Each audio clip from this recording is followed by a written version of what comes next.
यो विशेष कार्यक्रममा उपस्थित हाम्रो पार्टी स्थायी समिति र केन्द्रीय समितिका सहयोद्धा कमरेडहरू, अन्य यहाँ उपस्थित कमरेडहरू र मित्रहरू, सबभन्दा पहिला त म महान लेनिनको जन्म जयन्तीको उपलक्ष्यमा उहाँप्रति हार्दिक श्रद्धा र सम्मान प्रकट गर्न चाहन्छु र पार्टी स्थापना दिवसका सन्दर्भमा 72औं पार्टी स्थापना दिवसको सन्दर्भमा सबै यहाँ उपस्थित कमरेडहरू, देशभरिका सबै कम्युनिस्ट क्रान्तिकारीहरू र देश बाहिर रहेका पनि सम्पूर्ण कम्युनिस्ट र श्रमजीवी जनताको मुक्तिको निम्ति लडिरहेका सबै जनसमुदायप्रति हार्दिक बधाई र शुभकामना व्यक्त गर्न चाहन्छु। मैले आज बिहान उठेर पत्र पत्रिकाहरू, मुख्य पत्र पत्रिकाहरू मेन स्ट्रिमका हेरे, कहीँ पार्टी स्थापना दिवसको बारेमा चर्चा पनि गरेको छैन। अनलाइनहरू, मुख्य अनलाइनहरू हेरे, हाम्रै साथीहरूले चलाउने अनलाइनहरू पनि त्यहाँ त पक्कै लेनिनको बारेमा, त्यहाँ त पक्कै पार्टीको बारेमा केही न केही टिप्पणी चर्चा होला भनेको त्यहाँ पनि देखिनँ। मैले पार्टीको तर्फबाट मैले वक्तव्य तयार पारेर त्यसलाई बाहिर लैजाने सन्दर्भमा चाहिँ कस्तो कस्तो टीका टिप्पणी भएको होला भनेर हेरेको त कहीँ पनि टीका टिप्पणी छैन। अब कहीँ होला, कुनै अब मैले नदेखेको नपढेको पनि हुन सक्छ। तर कम्युनिस्टहरूको यति ठूलो प्रभाव भएको देशमा पार्टी स्थापना दिवस मनाउने कुरा, त्यसको बारेमा वैचारिक, राजनैतिक, सांगठनिक, अहिलेको राजनीतिक परिस्थिति बारे चर्चा गर्ने कुरा पार्टी स्थापना दिवससँग जोडेर यो बिल्कुल आवश्यक जिम्मेवारीको कुरा थियो हो। किन भएन भन्ने कुराले र लेनिन जयन्तीको अवसर पारेर 2006 सालमा कम्युनिस्ट पार्टीको गठन भएको,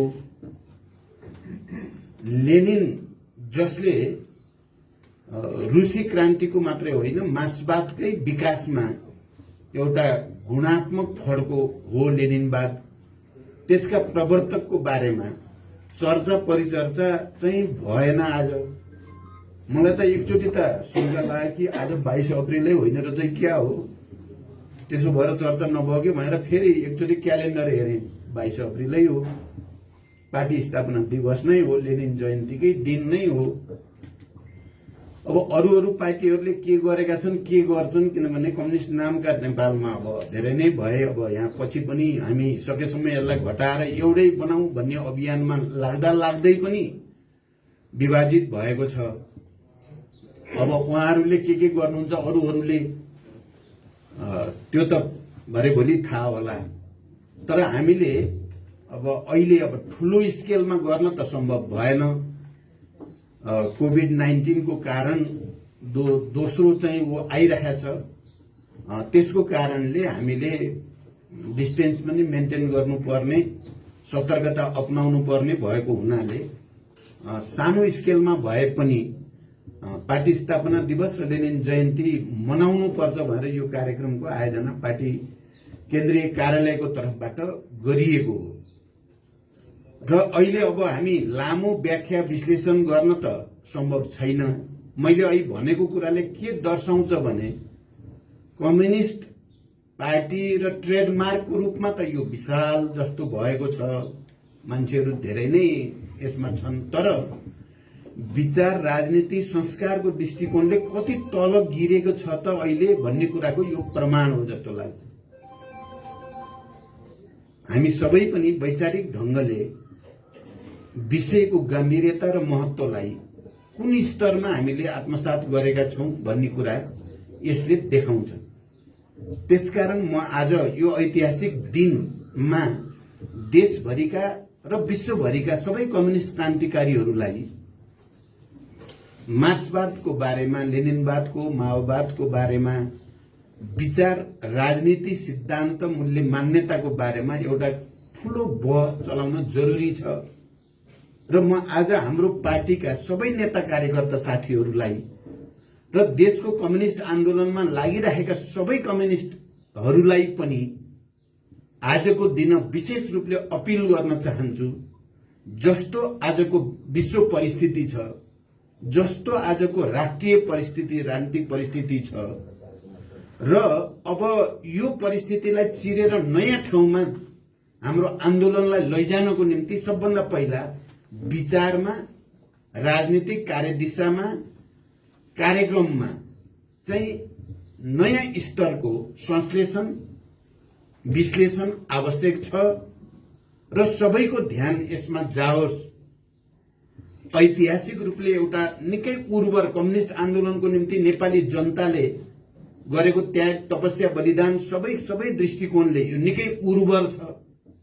तर कम्युनिस्ट पार्टी आफै चाहिँ वैचारिक हिसाबले कहीं न कहीं स्खलित हुँदै गएको जो भयावह स्थिति छ, यसबाट पार पाउनको निम्ति वैचारिक बहस चलोस् भनेर म अपिल गर्न चाहन्छु।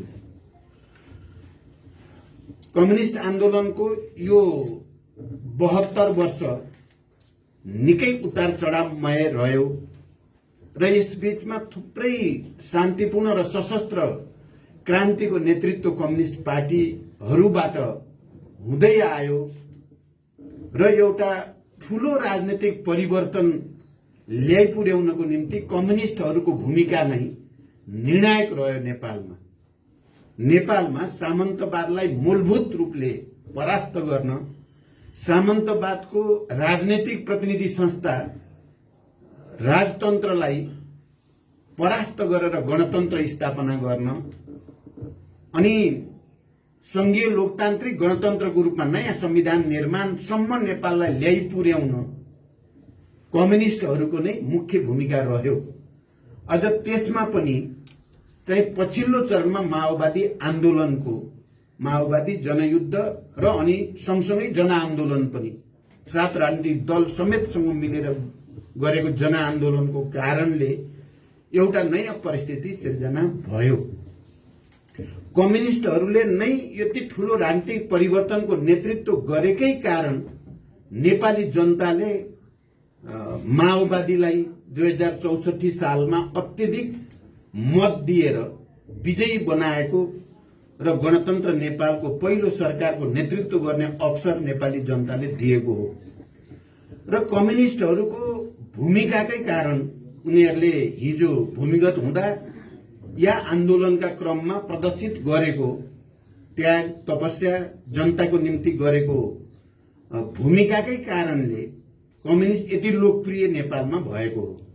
प्रतिक्रियावादीहरूको लागि देशभित्र र देश बाहिर पनि नेपाल जस्तो देश जो दुईटा विशाल छिमेकी चीन र भारतको बीचमा छ, त्यस्तो देशमा कम्युनिस्ट आन्दोलन यति लोकप्रिय हुने कुरा प्रतिक्रियावादीहरूलाई सही भएको कुरा होइन। यो बुझ्न सकिने नै कुरा हो।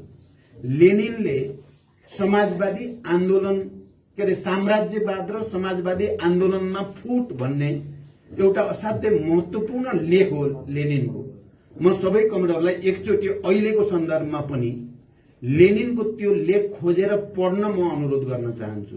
साम्राज्यवाद र समाजवादी आन्दोलनमा फुट भन्ने शीर्षकमा छ त्यो लेख। अहिले फर्केर यति बेला पढ्दा चाहिँ हाम्रो लागि असाध्य धेरै उपयोगी, हाम्रै लागि लेखे हो कि भने जस्तो लाग्छ। कयौं प्रसङ्गमा जाँदा हामीले नेपालमा यति ठूलो राजनीतिक परिवर्तन ल्याउन भूमिका खेल्यौं। हाम्रा हजारौं शहीदहरूको रगत, हजारौं बेपत्ता योद्धाहरूको त्याग, तपस्या, हजारौं घाइते अपाङ्गहरूको तपस्या र लाखौं करोडौं जनताको पहल कदमीका कारणले नै नेपाल संघीय लोकतान्त्रिक गणतन्त्रमा गएको हो र कम्युनिस्ट आन्दोलन यति धेरै लोकप्रिय हुन सकेको हो। जुन कुरा साम्राज्यवादी या प्रतिक्रियावादीहरूलाई सही हुने कुरा थिएन, तर उनीहरूलाई के सही हुन्छ के हुँदैन होइन, हामीले हाम्रो श्रमजीवी जनताको निम्ति र हाम्रो राष्ट्रको निम्ति के राम्रो हुन्छ के राम्रो हुँदैन भन्ने आधारमा नै कम्युनिस्टहरू चलेको हुनाले उनीहरूले एकातिर सामन्तवादका विरुद्धको लडाईँलाई निर्णायक ढंगले अगाडि बढाउन विद्रोह गर्ने, आन्दोलन गर्ने यो सबै प्रक्रियाबाट गुज्रिन पर्यो भने अर्कोतिर राष्ट्रिय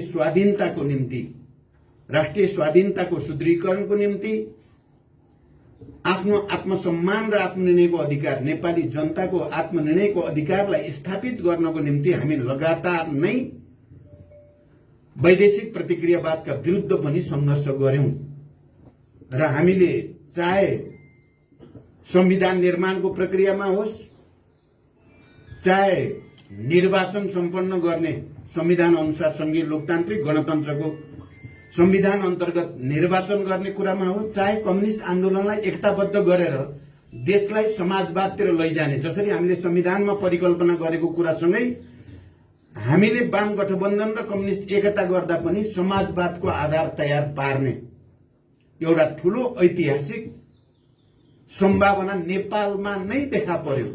21औं शताब्दीको यो दोस्रो दशक अगाडि बढ्दै गर्दा, तेस्रो दशक अगाडि बढ्दै गर्दा नेपाल नै त्यस्तो उर्वर भूमि भएको देश भयो जहाँ समाजवादको एउटा नयाँ मोडेल हामीले दिन सक्छौं। कस्तो अर्थतन्त्र अबको आजको यो इन्फर्मेसन टेक्नोलोजीमा एउटा रिभोल्युसन भएको बेलाको यो युगमा हामीले समाजवादको नयाँ मोडेल दिने सम्भावना भएको देशको नेतृत्व गर्छौं। त्यस्तो पार्टी र आन्दोलनको नेतृत्व गरेका छौं। मलाई आज यो ऐतिहासिक दिनमा के भन्न चाहिँ आवश्यक ठाने मैले भने हामीले कम्युनिस्ट आन्दोलनलाई एकताबद्ध गर्ने जो पहल कदमी गर्यौं त्यो ऐतिहासिकै थियो।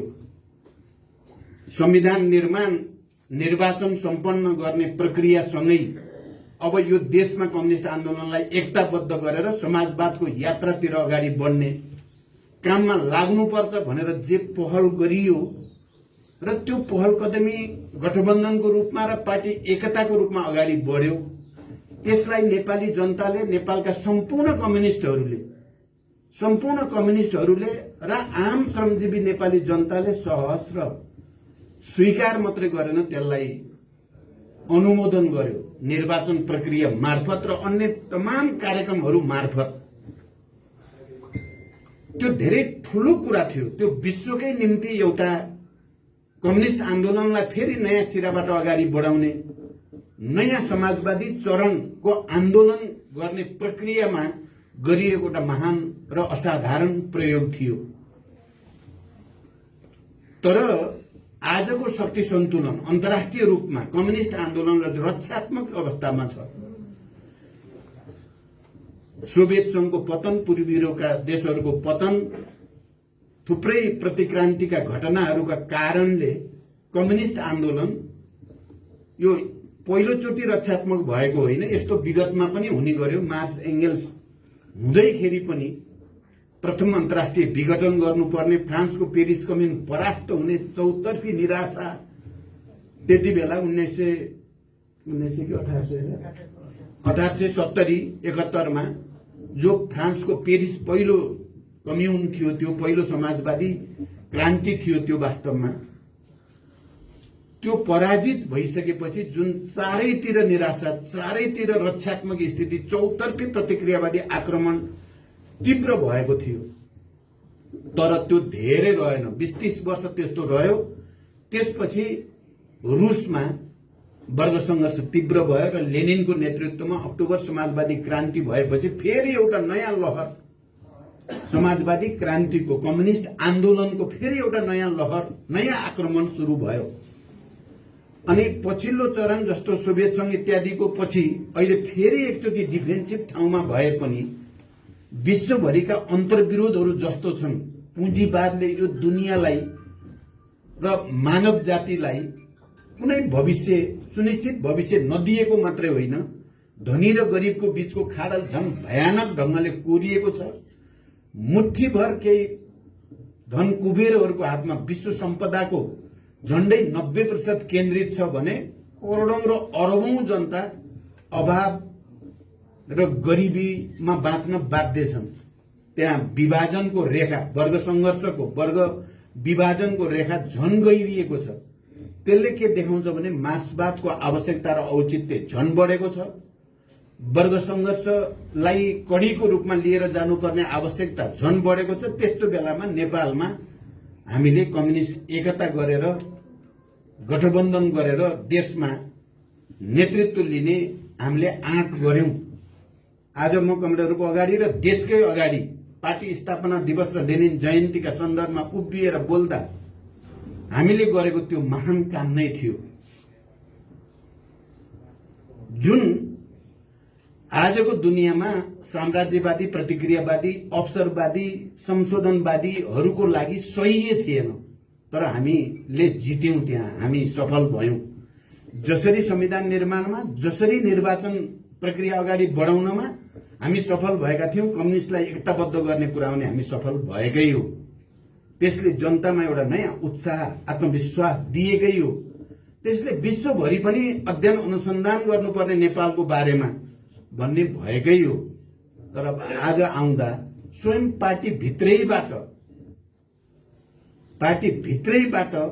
विचलनको, विघटनको, विभाजनको, आत्मसमर्पणको, वैदेशिक प्रतिक्रियावादको अगाडि सम्पूर्ण रूपले आत्मसमर्पण गरेर कम्युनिस्ट आन्दोलनलाई धाराशायी पार्ने फेरि कोही एल्सिन जस्ता, गोर्बाचोभ जस्ता, चेउसेस्को जस्ता मान्छेहरू देखा परे।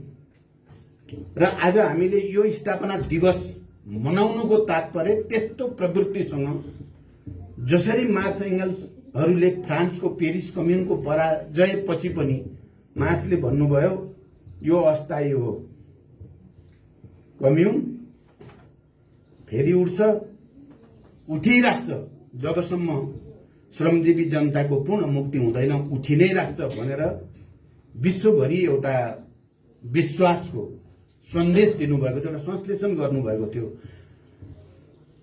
पटक पटक त्यस्ता घटनाहरू मैले अहिले भनेको साम्राज्यवाद र समाजवादी आन्दोलनमा फुट भन्ने कुराद्वारा लेनिनले कसरी कम्युनिस्ट पार्टीभित्र फुट ल्याउन, फेरि फुट टुक्रा टुक्रा पार्नको लागि प्रतिक्रियावादीहरूले करोडौं अरबौं खर्च गर्छन्, उनीहरूको पुरै खुफिया एजेन्सीहरूलाई लगाउँछन् र पुरै तागत लगाउँछन् र पराजित भएको प्रतिक्रियावादी वर्ग झन् 10 गुणा शक्तिका साथ कम्युनिस्टहरूका विरुद्ध, जनताका विरुद्ध आउँछ भन्ने जो संश्लेषण गर्नुभएको थियो। आज हामी सबैले यो कुरालाई मनन गर्नुपर्ने, चिन्तन गर्नुपर्ने र यो चाहिँ कम्युनिस्ट आन्दोलनभित्र घुसेको प्रतिक्रियावाद, प्रतिगमन, प्रतिक्रान्तिकारी प्रवृत्तिलाई परास्त गर्न, वैचारिक संघर्षलाई नयाँ उचाइ दिने आँट गर्नुपर्ने र प्रतिक्रियावादीहरूले कम्युनिस्ट आन्दोलनलाई धाराशायी पार्न जो षड्यन्त्र गरेका छन् त्यसको निम्ति हामीले राष्ट्रिय एकता कायम गर्दै राष्ट्रिय स्वाधीनताको आन्दोलनलाई नयाँ उचाइमा उठाउने संकल्प गर्नुपर्दछ। हामीले के भन्छौं भने चुनौती जहाँनिर छ अवसर पनि त्यहीँनिर हुन्छ। शर्त के हो भने कम्युनिस्ट क्रान्तिकारीहरूले आफूलाई त्यसको निम्ति तयार पार्नुपर्छ। सबभन्दा पहिला वैचारिक ढंगले, राजनैतिक ढंगले, सांगठनिक र संस्कार सबै दृष्टिकोणले तयार पार्दा हामीले त देख्यौं नि त, हामीले त भोग्यौं, हामी आफैले भोग्यौं। हामीलाई दमनै गरेर सिद्ध्याउन खोज्ने, हामीलाई मारेर नै सिद्ध्याउन खोज्ने, देशव्यापी रूपमा राज्य आतंक मच्चाएर हत्याका चाहिँ थुप्रै श्रृंखलाहरू, निशंस हत्याका, गाउँका गाउँ दमन, आगजनी, बलात्कार, जिउँदै जलाउने जस्ता घटनाक्रमहरू हामीले भोग्या होइन र हामीले नै त हो भोगेको। त्यति गर्दा पनि प्रतिक्रियावादीको केही लाग्दो रहेनछ नि त। हामी भित्र एउटा समर्पण छ, वैचारिक स्पष्टता छ र राष्ट्र र जनताको निम्ति, सर्वहारा वर्ग र मानव जातिको निम्ति एउटा नयाँ सुन्दर भविष्य निर्माणको निम्ति हामी समर्पित भएर जाँदा त कसैको केही लाग्दो रहेनछ नि त। अहिले हामी अलिकति स्ल्याकनेस आए जस्तो, अब के हुन्छ र खोइ भने जस्तो। मैले भने नि फ्रान्सको पेरिस कम्युन पछि भनौं या सोभियत संघको विघटन पछि भनौं, यस्ता थुप्रै उपक्रम जस्तै भएको अवस्था छ अहिले। तर हामी फेरि के देख्छौं भने यो हाम्रो लागि एउटा ठूलो अवसर पनि हो। प्रतिक्रान्तिका विरुद्ध, प्रतिगमनका विरुद्ध, अवसरवादका विरुद्ध लडेर राष्ट्र र जनताको कम्युनिस्ट आन्दोलनको रक्षा गर्ने यो राम्रो हामीलाई अवसर पनि प्राप्त छ। हामी कमजोर भएका चाहिँ छैनौं। माओवादी आन्दोलन नेकपा माओवादी केन्द्र कमजोर भएको छैन। मैले यो बीचमा चाहिँ सामान्य जनताको घर गाउँमा या कार्यकर्ताहरूको पनि मनोभावनालाई नजिकबाट बुझ्ने कोसिस गरिराखेका छु। उहाँहरू सबैको चाहिँ हामी पहिलाको जस्तै क्रान्तिकारी भइदिउँ, पहिलाको जस्तै माओवादी भएर आइदिउँ, प्रचण्ड पनि पहिलाको जस्तै भएर गर्जियोस्, पार्टी पनि त्यसरी नै आओस् भन्ने चाहना नै जनताको चाहना छ। हामीले त्यो जनभावनालाई र राष्ट्रको आवश्यकतालाई बुझेर जाँदा म के देख्छु भने अहिले पनि हाम्रो अगाडि विशाल सम्भावनाहरू छन्। आज हामीले संकल्प गर्ने त्यही कुराको हो। हामीलाई अहिले पनि यद्यपि प्रतिक्रियावादीहरू र पार्टीभित्रै घुसेका प्रतिक्रान्तिकारीहरू मिलेर हाम्रो पार्टीलाई विभाजित गरे, तर हामी कम्युनिस्ट आन्दोलनको एकताको झण्डा झुक्न दिने छैनौं। हामी फेरि पनि एकताकै पक्षमा कम्युनिस्ट आन्दोलनको एकता, नेपालका सबै उत्पीडित वर्ग, जाति, क्षेत्र, लिङ्ग, समुदायको एकता, सिंगै राष्ट्रको एकताको पक्षमा अन्तिम समयसम्म हामी लडिराख्ने प्रतिज्ञा गर्नु, संकल्प गर्नु नै आजको दिनको आवश्यकता हो, हाम्रो ऐतिहासिक आवश्यकता हो। हामी त्यसो गर्न सक्छौं, हामीले त्यसो गर्नुपर्छ। तर त्यसो गर्दा मैले एउटा कुरा के भन्न चाहन्छु भने पहिला त हामी चाहिँ आफ्नो पार्टीलाई नै बलियो बनाउने, आफ्नै खुट्टामा उभिने, आफ्नै संगठनलाई दह्रो पार्ने, अनुशासित पार्ने, व्यवस्थित गर्ने, वैचारिक राजनीतिक रूपले नि स्पष्ट पार्ने, सांगठनिक रूपले पनि बलियो बनाउने, जनआधारलाई पनि सुदृढ गर्ने, शहीद बेपत्ता योद्धा, घाइते अपाङ्ग र उनका परिवारहरूसँग भेटघाट, छलफल, कुराकानी, उनीहरूका समस्या सुन्ने, जनताका समस्या सुन्ने पहिलो चाहिँ यो र साथसाथै फेरि यसलाई प्राथमिकता दिँदै अरू कम्युनिस्ट आन्दोलनमा लागेका क्रान्तिकारीहरूलाई पनि एकताबद्ध गर्ने, अहिले जबरजस्ती प्रतिक्रियावादी र अवसरवादीले विभाजित गरेका कम्युनिस्टहरूलाई पनि एकताबद्ध गर्ने, मोर्चाबद्ध गर्ने त्यो भूमिका चाहिँ हामीले कहिले पनि छोड्नु हुँदैन। गल्ती भयो थियो कि एकता गर्ने भन्ने सोचियो भने त्यो चाहिँ गल्ती हुन्छ। हामीले एकता गरेर गल्ती गरेको होइन, हामीले बिल्कुल सही गरिएको थियो। अहिले शक्ति सन्तुलन हाम्रो पक्षमा त्यति नभएको हुनाले विभाजन रोक्नै त सकिएन, तर हामी पराजित भएको चाहिँ होइन। हामीले पार्टी एकता गर्दा पनि कम्युनिस्ट पार्टीको झण्डै 70% एक ठाउँमा कमान्ड गरेकै थियौं। गलत प्रवृत्तिको चाहिँ नायकलाई हामीले चाहिँ गलत्याएकै थियौं, निकालिदिएका थियौं पार्टीबाट।